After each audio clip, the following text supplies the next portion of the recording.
سلام عزیز خدا، سلام امید جہاں۔ بار بار اللہ قرآن میں کہہ رہا ہے شرک سے بچو، شرک سے بچو، شرک سے بچو۔ شرک کیا ہے؟ اللہ جیسا کسی کو نہ مانو۔ تو میری سمجھ میں آج تک یہ بات نہیں آئی، جب ہمارے ذہن میں اللہ ہی نہیں پھر جیسا ہم کیسے سمجھیں گے؟ جب ہماری ذہن میں ابھی تک تصور توحید ہی نہیں تو ہم شبیہ کیسے بنائیں گے؟ ہمیں کیسے پتا چلے گا کہ اللہ ایسا ہوتا ہے؟ خدا کہتا ہے کہ میرے جیسا کسی کو نہ بنانا۔ میرے مالک کیسے بنائیں جبکہ تو ہماری سمجھ میں آیا ہی نہیں؟ ہمارا ذہن بالکل خالی ہے تیرے تصور سے۔ ہمیں نہیں پتا کہ تو کیسا ہوتا ہے۔ اگر ہمیں پتا ہوتا کہ تو ایسا ہوتا ہے تو پھر تو جیسا بناتے۔ جب تو ہی نہیں پتا کیسا ہے تو پھر تو جیسا کیسے ہوگا؟ اب میں پہلی سطح نہیں کہنے لگا، عقیدے کا پہاڑ ہے جو میں مجمع کے حوالے کرنے لگا۔ امام سے ایک بندے نے آ کے پوچھا تھا، مولا اللہ قرآن میں بار بار کرا شرک سے بچو، شرک سے بچو، شرک سے بچو۔ یہ شرک کیا ہے؟ کیا اللہ کے ساتھ کسی کو اللہ مانا یہ شرک ہے؟ امام نے کہا کیا تو نے اللہ دیکھا ہے؟ اس نے کہا نہیں۔ امام نے کہا تو پھر کیسے مان سکتا ہے کہ یہ اللہ جیسا ہے؟ اس نے کہا پھر شرک کیسے کہتے ہیں؟ امام نے کہا جو کسی کو ہمارے جیسا سمجھے وہ شرک کرتا۔ ہم سامنے آئے ہیں، اس جیسا ماننا شرک نہیں، ہم جیسا ماننا شرک۔ اس جیسا کیسے مان سکتے ہو؟ وہ تو تمہاری سمجھ میں آیا ہی نہیں۔ نظر وہ نہیں آیا، نظر ہم آئے۔ ہم جیسا اگر کسی کو مانا سمجھو کہ تم نے اس کی ذات کے ساتھ شرک کیا، کیونکہ ہم ہیں اس کی صفات کے مظہر۔ ہم سجدہ کر کے بتاتے ہیں کہ جب ہم وہ نہیں، جو توحید سننے کے لیے وہ ہاتھ مجھے چلے، جب ہم اسے سجدہ کر دیتے ہیں، جب ہم بھی جھک جاتے ہیں، ہم بتاتے ہیں کہ اگر اللہ ہونا ہوتا تو ہم ہو جاتے۔ ہمارے پاس صفتیں بھی تھیں، کمال بھی تھے، ہم نے پھر بھی سجدہ کیا۔ جب ہم اس جیسے نہیں، تم اس جیسے کیسے ہو سکتے ہو؟ اگر تم نے ہمارے جیسا بننے کی کوشش کی سمجھو تم نے شرک کیا۔ اب کوئی بھی علی کی ولایت کے مقابلے پہ کوئی ولایت بھی لائے، آئیے اللہ کی نشانی ڈھونڈنی ہے تو آئیے پھر اللہ کی نشانی ڈھونڈ آئے۔ قرآن سے پوچھتے ہیں کہ اللہ کی سب سے بڑی نشانی کون سی ہے اور سب سے چھوٹی نشانی کون سی؟ خدا کہتا ہم تمہیں یاد کروائیں عیسیٰ ابن مریم کا، جب ہم نے عیسیٰ کو کھڑا کرنا ہے قیامت والے دن، اور جنہوں نے اسے اللہ کا بیٹا کہا ہے اس کے سامنے کھڑا کر کے ہم عیسیٰ سے کہیں گے کیا تم نے کہا تھا کہ تو اور تیری ماں مریم اللہ ہے؟ خدا امت کے سامنے عیسیٰ سے پوچھے گا۔ یہ بات ذہن میں رکھے، امت کھڑی ہے اور عیسیٰ کو خدا سوال کر رہا ہے، بتا کیا تو نے اور تیری ماں مریم نے ایسا کہا تھا؟ عیسیٰ کہے گا میرے مالک لیس لکم من دونہ، میں ایسا کیوں کہوں جو میں ہوں ہی نہیں؟ میرے مالک میں ایسا کیوں کہہ سکتا ہوں جبکہ میں ہوں ہی نہیں؟ اور پھر یہ بات کہنے کے بعد عیسیٰ جواب میں ایک سوال کریں گے، میرے مالک تو نے پوچھا میں نے بتا دیا کہ ایسا میں نے نہیں کہا، اب تو مجھے بتا تجھے تو پتا ہے نا کہ میں نے نہیں کہا، تو بتا کہ تو نے مجھ سے کیوں پوچھا جبکہ تیرے علم میں تھا کہ میں نے ایسا نہیں کہا۔ خدا کہے گا اب تو بول کے بتا کہ تو نے کیا کہا تھا۔ عیسیٰ کا جو لفظ ہے وہ جواب قرآن میں ہے، آیت نہیں، مولوی کے گلے کا پھندا ہے۔ عیسیٰ کہے گا میں نے انہیں یہ نہیں کہا تھا کہ میں اللہ کا بیٹا ہوں، میں نے کہا تھا فَعْبُدُونِي اِنَّ صِرَاطِ مستقیم، اس کی عبادت کرو یہ صراط مستقیم ہے۔ نہیں مجمع کا ہاتھ رائت میں اٹھا، عیسیٰ نے جملہ کہہ کے بتا دیا جو صراط مستقیم ہو اس کی عبادت ہوتی ہے، جو صراط مستقیم ہو اس کی عبادت ہوتی ہے۔ اور آج دن میں مسجد میں مولوی مصلی پہ کھڑا ہو کے کہتا ہے صراط مستقیم دکھا، صراط مستقیم دکھا، صراط مستقیم دکھا۔ ملا علی مدعی نے اپنی کتاب کنز الایمان میں لکھا ہے کہ صحابی نے پوچھا تھا صراط مستقیم کیا ہے، نبی نے علی کی طرف انگلی کر کے کہا تھا ھذا علی صراط مستقیم، ھذا علی صراط مستقیم، ھذا علی صراط مستقیم۔ عیسیٰ نے کہا میں نے کہا تھا عبادت کرو کیونکہ یہ صراط مستقیم ہے۔ اب پتا چلا کہ نبی نے کیوں کہا تھا ذکر علی عبادت۔ تو ان کا یہ جو عقیدہ ہے کہ عیسیٰ اللہ کا بیٹا ہے، یہ عقیدہ انہوں نے کہاں سے لیا ہے؟ آخر آپ کسی اسلام میں نفرت کا حکم نہیں ہے، نفرت جرم سے کرنی ہے، مجرم سے نہیں۔ رسول فرماتے ہیں نفرت مجرم سے کرو گے تو اسے اچھا کون کرے گا؟ نفرت جرم سے۔ یہ عقیدہ غلط ہے کہ عیسیٰ اللہ کا بیٹا ہے، لیکن ہمیں یہ بھی تو ماننا ہے کہ انہوں نے کہا کیوں ہے، دلیل کیا ہے ان کے پاس؟ آخر ہر مذہب کسی نہ کسی دلیل پہ کھڑا ہے، وہ دلیل کیا ہے؟ میں دلیل ڈھونڈنے کے لیے میں نے ان کی بائبل کو بار بار پڑھا، چونکہ وہ بائبل آج اس حالت میں نہیں ہے، تحریف ہو چکی ہے، لیکن میں نے کہا کہ اس بائبل میں وہ راز کہیں نہ کہیں تو ہوگا کہ عیسیٰ اللہ کا بیٹا ہے۔ تو اس میں ایک باب ہے متی کی انجیل، جس طرح ہمارے قرآن میں سورتیں ہیں، بائبل میں باب ہوتے ہیں، اس میں ایک باب ہے متی کی انجیل۔ اس میں ایک جگہ پہ وہ راز مل گیا جس کی وجہ سے عیسائیوں نے کہا ہے کہ عیسیٰ اللہ کا بیٹا ہے۔ اب میں وہ راز آپ کے سامنے پڑھنے لگا ہوں، پھر اس راز کو قرآن کے تناظر میں دیکھیں گے کہ اس راز کے بارے میں قرآن کیا کہتا ہے۔ موضوع میرا وہی ہے کہ اللہ کا بیٹا کوئی نہیں ہے، اسی آیت کا میں نے آج نتیجہ دینا ہے۔ اس کے لیے میں نے کہا ہے کہ آج جو دنیا میں عقیدہ ہے ایک ہی عقیدہ ہے، عیسائی، وہ کہتے ہیں عیسیٰ اللہ کا بیٹا ہے۔ کیوں کہا تم نے اللہ کا بیٹا ہے؟ متی کی انجیل میں ہم کیونکہ ویڈیو کیمرے سے پوری دنیا اس مجلس کو دیکھ رہی ہے، میں وہ لفظ کہوں گا جو بائبل میں ملیں گے آپ کو کہ عین ہی ایسے ہی لفظوں میں لکھا ہے۔ متی کی انجیل میں لکھا ہے کہ جب خداوند یسوع مسیح یعنی کہ حضرت عیسیٰ، جہاں ٹرانسلیٹ کی ضرورت ہوگی میں کروں گا، خداوند یسوع مسیح قید خانے میں تھے، 12 حواری دروازے پہ بیٹھے تھے جو حضرت عیسیٰ کے حواری تھے، وہ دروازے پہ بیٹھے تھے، اور بائبل کہہ رہی ہے خداوند یسوع مسیح زندان میں پکار پکار پکار، یہ لفظ 3 بار آیا، پکار پکار پکار کے کہہ رہے تھے ایلی ایلی لما شبقتنی۔ جو ہاتھ اٹھا ہے ان کا میں شکریہ ادا کروں گا، ایلی ایلی لما شبقتنی بائبل اردو میں لکھی ہے، یہ جملہ عبرانی زبان میں لکھا ہے، جیسے قرآن میں الف لام میم ہے، ہاں میم عین سین کاف ہے، اس طرح بائبل والے کہتے ہیں کہ یہ وہ ایک جملہ ہے جو وہ راز انہی کے پاس ہے، ہمیں نہیں پتا یہ راز کیا ہے، یہ عبرانی زبان میں لکھا ایلی ایلی لما شبقتنی۔ لیکن اب تو مزید تحقیق بہت کھل گئی ہے، اب تو ہم ہر جگہ پہ پہنچ سکتے ہیں، پرانی سی پرانی قدیمی زبان بھی نکالی جا سکتی ہے۔ جب ایلی ایلی لما شبقتنی کو قدیمی عبرانی میں جا کے پڑھا تو اسے عربی میں ناد علی کہتے ہیں۔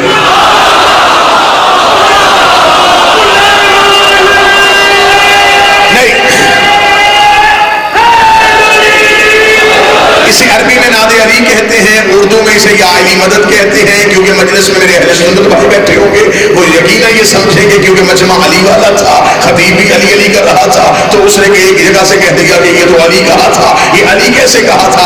یہ بائبل میں لکھا ہوا ایلی ایلی، یہ لفظ 2 دفعہ لکھا ایلی ایلی لما شبقتنی۔ نہج البلاغہ اٹھا کر دیکھو، صدیوں پہلے کوفہ کے منبر میں بیٹھ کے علی نے کہا تھا میں وہ ہوں جسے انجیل میں ایلیا کہا جاتا ہے، میں وہ انا ایلیاء فی الانجیل۔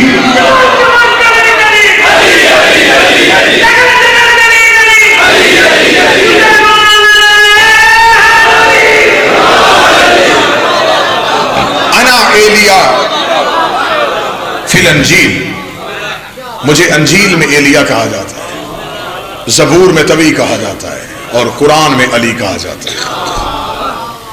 ایلی ایلی لما شبقتنی، اے علی اے علی میری مدد کو آئیے۔ ٹھیک ہو گیا جی۔ اب جو عقیدہ ہے ان کا کہ عیسیٰ اللہ کا بیٹا ہے، وہ کیسے آیا؟ عیسیٰ نے نہیں کہا کہ میں اللہ کا بیٹا ہوں، یہ عقیدہ جتنی دیر تک عیسیٰ رہے تب تک یہ عقیدہ نہیں آیا، یہ عقیدہ آیا عیسیٰ کے جانے کے بعد، عیسیٰ کے جانے کے بعد یہ تحریف ہوئی ہے، کیونکہ ہمیشہ عقیدہ تب خراب ہوتا ہے جب وارث چلا جاتا ہے۔ ہم اس لیے مطمئن بیٹھے ہیں کہ ہمارا ہے، جب وارث موجود نہ ہو، اور یہ آپ ماشاءاللہ تدریسی پروسیس سے سارے گزر چکے ہیں، ہر ایک بندے نے زمانہ طالب علمی دیکھا ہے، جب جس پیریڈ میں ٹیچر نے نہ آنا ہو اور بچوں کو یقین ہو جائے کہ آج ٹیچر نہیں آیا، پھر اس کلاس میں جو حالت ہوتی ہے نا جی، وہ قابل دید ہوتی ہے، دیکھنے والی ہوتی ہے۔ کوئی کسی جگہ پہ کھڑا ہوا ہے، کوئی کسی کو پکڑ رہا ہے، اور کچھ شرارتی ٹیچر کی کرسی پہ بیٹھ جاتے ہیں۔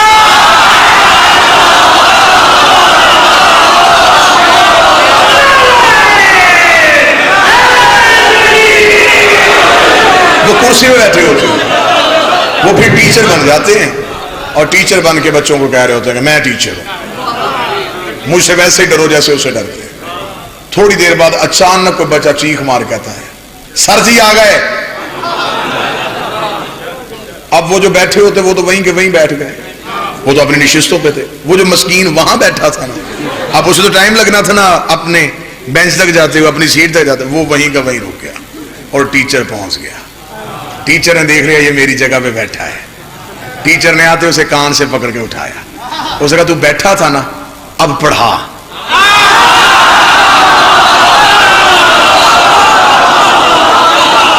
اب پڑھا، اب جو کام میرا تھا وہ کر۔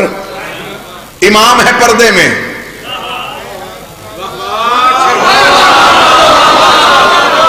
چند ندانوں نے کہا کہ ہم بھی اس جیسے ہیں، جب وہ آئے گا تو سب سے پہلے یہی کہے گا میری جگہ پہ بیٹھے تھے، مردہ زندہ کر کے دکھاؤ،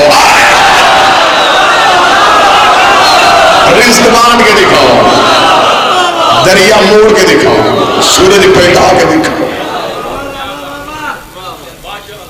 اب عیسیٰ جو تھے وہ جاتے ہوئے جو جملہ کہہ کے گئے اس جملے کو غلط استعمال کہا گیا۔ بائبل سے عیسیٰ کو جو اللہ کا بیٹا کہا عیسائیوں نے، وہ کیوں کہا؟ وہ کہتے ہیں کہ خداوند یسوع مسیح جیل زندان میں پکار پکار پکار کے کہہ رہے تھے ایلی ایلی ایلی لما شبقتنی، ناگہا یعنی کہ اچانک ایک نور زندان میں آیا، اس نے خداوند یسوع مسیح کو لیا اور آسمان کی طرف اڑا۔ 12 حواریوں نے سر اٹھایا، انہوں نے کہا تو کہاں جا رہا ہے؟ خداوند یسوع مسیح نے کہا مجھے میرا باپ لینے آ گیا، مجھے میرا باپ لینے آ گیا۔ یہ آخری جملہ تھا جو عیسیٰ نے جاتے ہوئے دنیا میں دے دیا۔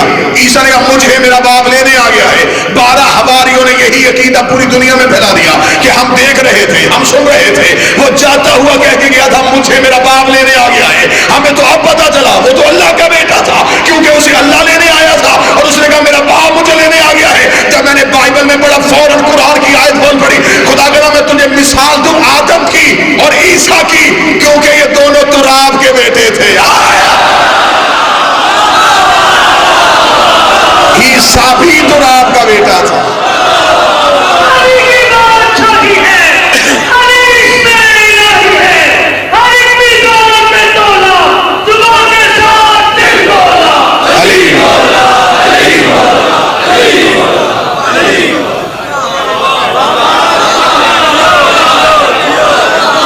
مٹی کے بیٹے نہیں، تراب کے، مٹی اور ہے،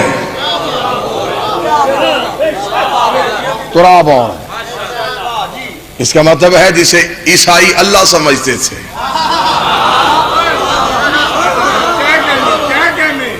وہ اللہ نہیں، وہ کوئی اور تھا۔ اس لیے پھر اسی نے لے کے گیا کہ انتظار کر میرا آخری آنے والا ہے۔ اور اللہ قرآن میں کہتا ہے ہم نے وصیت کی ہے اوصانی بالصلاۃ والزکات، ہم نے عیسیٰ کو وصیت کی جب تک زندہ رہے صلاۃ بھی قائم رکھنا، زکات بھی دینا، جب تک زندہ رہے۔ اب ہم نے قرآن کے مفسرین سے پوچھا کہ عیسیٰ کہاں ہے؟ کہتے زندہ۔ کہاں؟ چوتھے آسمان پہ۔ تو وہ کون سی صلاۃ ہے جو چوتھے آسمان پہ قائم ہے؟ اب یہ موضوع نہیں ہے، ورنہ کتنے نبیوں کی میں دعائیں تمہیں دکھاؤں قرآن سے۔ حضرت ابراہیم نے دعا کی ہے میرے مالک مجھے صلاۃ قائم کرنے والا بنانا، رب اجعلنی مقیم الصلاۃ، اور میری ذریت کو بھی اس میں قائم رکھنا۔ تو مجھے بتاؤ کیا اس دعا مانگنے سے پہلے ابراہیم نماز نہیں پڑھتے تھے؟ معاذ اللہ، نماز تو پڑھتے تھے۔ تو جو کام کر رہے تھے اتنی زور سے دعا کیوں؟ میرے اللہ مجھے قائم رکھنا۔ اور میری ذریت کو بھی قائم رکھنا۔ ابراہیم کہہ رہے ہیں مجھے صلات قائم کرنے والا رکھنا، میری ذریت کو بھی رکھنا۔ خدا عیسیٰ سے کہہ رہا ہم نے تجھے زندہ رکھا ہے، جب تک زندہ رہے صلات کو قائم رکھنا، زکات بھی دیتے رہنا۔ کتنے نبیوں کے میں واقعات ایسے دکھاؤں جہاں قرآن کی آیتیں بولی، خدا نے کہا صلات کو قائم رکھنا، صلات کو قائم رکھنا، صلات کو قائم رکھنا۔ اور ایک نبی نے بھی جاتے ہوئے یہ نہیں کہا کہ میں دعویٰ کر کے جا رہا ہوں میں قائم کر گیا ہوں، میں قائم کر چکا ہوں، یہ کسی ایک نے بھی نہیں کہا۔ یہ اعزاز صرف علی ولی اللہ پڑھنے والوں کے پاس ہے۔ ہم نماز پڑھنے کے بعد حسین کی ذری کی طرف انگلی کیا کرے، اشہد انک قد اقمت الصلاۃ، ہم گواہی دیتے ہیں تو نے صلات کو قائم کیا ہوا۔ یہ گواہی صرف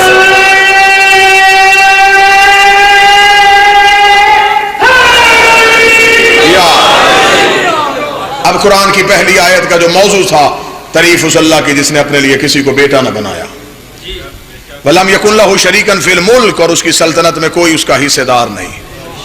یہ بھی ثابت ہو چکا پچھلی گزشتہ تقاریر میں کہ اس کی مملکت میں کون کون اس کا حصے دار ہے۔ میں نے ہر مجلس میں ایک ایک اختیار آل محمد کی دہلیز پہ دکھایا۔ آیت کا آخری ٹکڑا رہ گیا اور اسی پہ گفتگو۔ خدا کہتا ہے لم یکن لہ ولی من ذل، میرا ولی ہے لیکن ذل نہیں۔ میں آج 5ویں تقریر ہے اور میں نے 5 تقاریر میں جب بھی اس آیت کا ترجمہ دہرایا ہے میں نے لفظ یہی کہا ہے کہ خدا نے کہا لم یکن لہ ولی من ذل، میرا ولی ذل نہیں ہو سکتا۔ اور میں نے عربی میں بھی ذل اور میں نے جان بوجھ کے اس کو اردو میں بھی ترجمے میں ذل ہی کہا تاکہ آخری مجلس میں جب میں نتیجہ دوں تو وہ نتیجہ آپ کے لیے آسان ہو سکے۔ میرا ولی کبھی بھی ذل نہیں ہو سکتا، توجہ پوری سامان رکھیں گے تو نتیجہ دوں۔ یہ اللہ کا طریقہ کار ہے۔ میں علی ولی اللہ قرآن سے ثابت کرنے لگا ہوں اور بالکل نئی آیت سے کرنے لگا ہوں، جس آیت سے شاید آپ نے پہلے اس تناظر میں کبھی نہ سنا ہو۔ سرکار تشریف فرمائیں آپ کا ایک عہد گزر گیا علماء اور ذاکرین کو سنتے ہوئے، اور مجھے اتنا پتا ہے کہ آپ ہاتھ تب اٹھاتے ہیں جب بات آپ کو پہلی بار سنائی دے۔ خدا کہتا ہے میرا ولی کبھی بھی ذل نہیں ہوتا، ہے صحیح میرا ولی لیکن ذل نہیں ہے۔ اب ذل نہیں ہے اس کا مطلب ہے کہ اگر خدا کہتا کہ میرا ولی ہے لیکن جاہل نہیں تو فوراً پتا چل جاتا کہ اس کا مطلب عالم ہے۔ اگر خدا کہتا میرا ولی بخیل، فوراً پتا چل جاتا کہ سخی ہے، کیونکہ چیز ہمیشہ ضد سے پہچانی جاتی ہے۔ خدا نے کہا لم یکن لہ ولی من ذل، میرا ولی کبھی بھی کوئی ذل نہیں ہو سکتا۔ میں نے المنجد سے لے کے فروز اللغات تک لغت کی کتابیں اپنے ہاتھوں پہ اٹھائیں، میں نے کہا یہاں ڈھونڈنا ہے اللہ کا ولی۔ خدا نے کہا میرا ولی ہے لیکن ذل نہیں۔ خدا نے نام نہیں بتایا، خدا نے متضاد بتایا ہے کہ متضاد سے تم نے حقیقت کو پہنچانا ہے۔ میرے مالک یہ ذل کیا ہے؟ جب میں نے لغت کو ڈھونڈا تو لغت میں ذل کا ترجمہ ہے سب سے چھوٹا، سب سے پست، سب سے حقیر۔ 3 ترجمے ملے ہیں مجھے لغات میں۔ شیعہ سنی لغت، کیونکہ شیعہ یہ سنی نہیں ہوتی، لغت لغت ہوتی ہے۔ لغت میں ہے ذل کا معنی ہے پست، ذل کا معنی ہے حقیر، ذل کا معنی ہے چھوٹا۔ میں نے ان تینوں کا متضاد ڈھونڈا، چھوٹے کا متضاد بڑا، حقیر کا متضاد اعلیٰ، پست کا متضاد بھی اعلیٰ۔ اس کا مطلب خدا کہہ رہا ہے میرا ولی کبھی ذل نہیں ہوتا۔ جب میں نے اعلیٰ کا عربی میں لفظی ترجمہ ڈھونڈا مجھے ہر لغت میں ایک ہی ترجمہ آیا کہ ذل کے متضاد کو علی کہتے ہیں۔ خدا نے کہا میرا ولی سوائے علی کے کوئی ہو ہی نہیں، میرا ولی ہے۔